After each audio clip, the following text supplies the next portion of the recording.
Hi Mikey. Well, the final test match of the Ashes began last night. As is traditional, the last match is being played back in London at the Oval.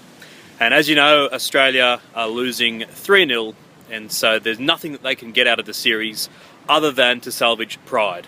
In the 130 years plus that Australia has been touring England, they have never ever lost 4 test matches in a series. So that's certainly something to play for. Australia won the toss and batted, and the pattern of play so far in this series has been that if you win the toss and get to bat first, it is an enormous advantage. And one man in the Australian side played really well and held the side together, and that was Shane Watson. He's a man who was, as I've mentioned before, causing a lot of division within the team, and a lot of Australian people want him to be omitted from the side. He has consistently underperformed over the last couple of years, but he's retained his spot because the talent is absolutely there. He can bowl well, he can bat well, and finally last night he put it together and scored a wonderful 170 odd runs. Early on in his innings, he was almost given out leg before wicket. The ball was shown to be missing the stumps, well, not hitting enough of the stumps to have been given out. And it's by these kind of margins of a couple of millimetres or more that, as in cricket and life, things can change. And as I said, he went on to make a great score. Plenty of people will say, well, he's done it when it doesn't really matter, but it's still better to do it than to not at all.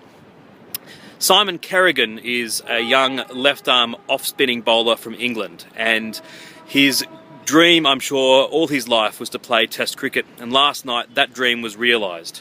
Unfortunately, it turned into the proverbial nightmare, and in his first 2 overs, Shane Watson smashed him embarrassingly out of the attack. Must be quite something to have dreamt for something for so long, and then when you get the opportunity to perform so badly, due mainly to nerves, possibly a little bit of lack of ability. But I'll let you know how he progresses through the rest of the match, but on day one, it was certainly a day for him to forget.